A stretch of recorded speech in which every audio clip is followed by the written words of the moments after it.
Welcome into 5 Wide Fantasy. Today, we're getting to 5 must-add players heading to week 13 of the fantasy football season. We'll be covering every single position here today with these 5 must-add players. Got a running back, 2 wide receivers, a tight end, and quarterback for your streaming needs, because I know we do have a tough week when it comes to, I think we have 6 teams on bye heading into this week. So again, we'll cover all these positions. If you guys do enjoy today's video, we'd appreciate if you hit that like button for me. Subscribe as well to the channel if you're new, helping you win those fantasy championships. We only got a couple weeks left of the regular season. Got to make sure we're making the best decisions for our lineups. Let's get into these must-add players for week 13. The running back position has stayed pretty healthy this season. I must admit, we go through a week here, getting into before Monday Night Football, and I'm thinking to myself, what running backs can we add? Are there any injuries to speak of? Not really the case. So I'm going to Jeff Wilson here, who's 17% rostered. There is some injury concern with this team with Devon Achane. Not really sure as to whether or not he will play even next week. The knee injury can be a really difficult thing to get a read on, and it just makes this situation very murky. But we got a Dolphins team, one of the most valuable offenses in the league. They're second in the NFL in points per game, scoring 30.8 points per game. So Wilson can certainly turn some value. And last season, he was a guy that they used pretty exclusively in the red zone. That hasn't been the case since his return. Even last week, Mostert had 4 carries inside the opponent 20, where Wilson had just 1. Pitched it in the receiving game, out-targeted Mostert, ran a few less routes. Mostert ran 17, he ran 11, but Mostert failed to record a reception. Well, I think did Wilson catch all 3 of his targets? I think he did. So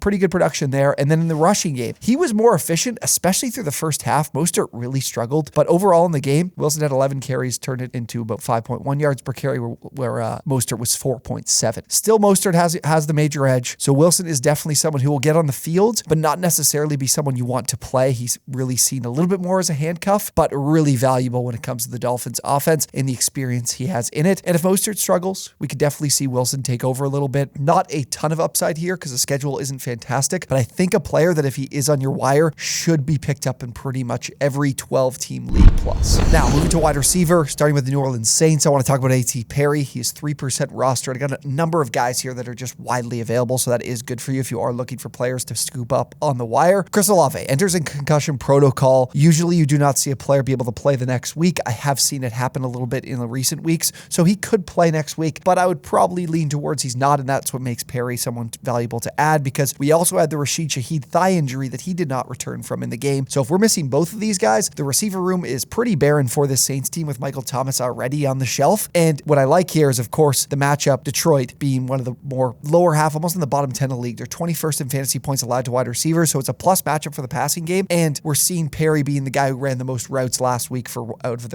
all their wide receivers against Atlanta, so he is on the field. And from his time at Wake Forest in college, I know he's a capable downfield threat with his size and hands and contested catchability. Carr leads the NFL in deep targets so far this season. Perry running 85% of his routes out wide last week, so he is the guy they would go to in those type of situations. Now, it didn't result in production. I believe he only had 2 targets and 1 reception for about 7 yards. So he's not someone I'm adding and feeling incredibly confident in playing. This is like a bye week hell type of play, but he is someone you can invest in because now he's going to get the opportunity to get on the field more. We're not going to see Michael Thomas anytime soon, so we will see Perry on the field a fair bit moving forward. So even if he can't take advantage of the matchup this week or give us enough confidence to start him, he could at some point be a valuable play in an offense that obviously has some valuable targets with Derek Carr at QB. Another wide receiver that I think can benefit from the injury bug is Devontae Parker of the New England Patriots. He's 1% rostered. He's definitely more of a streamer option for you. Again, bye weeks are a factor here. Demario Douglas did leave the game and didn't return this past week, but the team did say he wasn't in concussion protocol, but the hit that he received on that punt return really has me thinking otherwise. We've seen players not enter concussion protocol in the game, but by the time the game is over and by the time we get to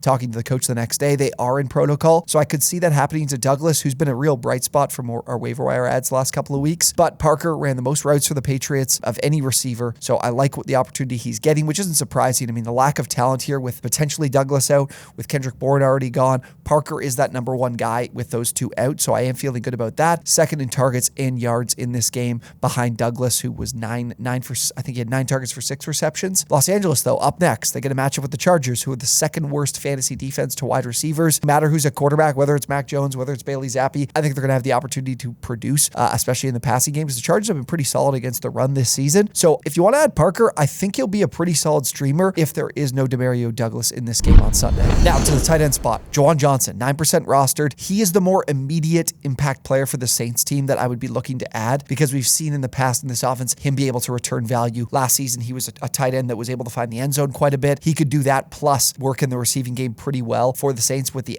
potential absence of Olave, Shaheed, and Michael Thomas. He actually led the team in routes run, not A.T. Perry. Of all players, he was the one that was on the field the most. 7 targets, 4 receptions, 45 receiving yards. That'll do it at the tight end spot, if I'm being completely honest with you. He's reliable, consistent, and he's going to be the immediate top option, I think, when it comes to getting a plus matchup against the Detroit defense. He's someone I'd feel comfortable starting, especially being at the tight end spot, whereas A.T. Perry is someone that's much more risky, that does have upside, but I think Juwan Johnson will definitely benefit, because if you look at this Saints team with Alvin Kamara and Jamal Williams, they have not run the ball effectively in goal-to-go situations. They do need to throw the ball a little bit to be able to find the end zone when they are inside the opponent's 20-yard line into the red zone, and Juwan Johnson's the prime candidate to benefit from that with these injuries. So I really like Johnson as a tight end to immediately be able to plug in and play if you are having some trouble at the position or you've got one of your guys on a bye. Now, I do have 3 Saints players in this video, believe it or not. Didn't expect that when I first started, but Derek Carr, the quarterback, is 44% rostered. You got a good matchup here. Detroit, 24th in fantasy points allowed, 2 quarterbacks. If we get Chris Olave, that's going to help even more for,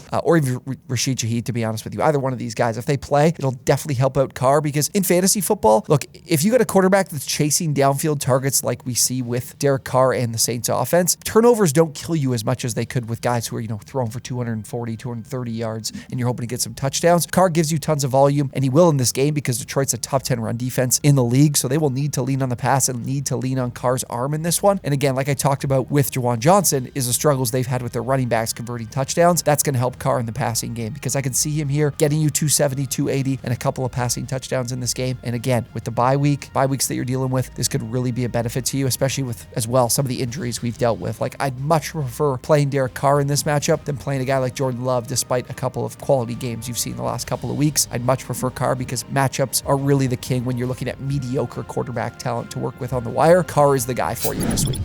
All right, those are my 5 favorite players to add on the wire heading into week 13 of fantasy football. If there's any players I missed, or maybe some players that are up near that 50% threshold that you guys are asking about in terms of should I add this guy instead of the one of the guys I mentioned here, I'm happy to answer those, but again, wanted to stay to some players that are far more widely available so that you can actually pick them up. If you guys enjoyed today's video, really appreciate it if you let me know by hitting that like button, and as well, subscribe to the channel if you're new. Thank you guys so much for watching, and we will see you on the next one.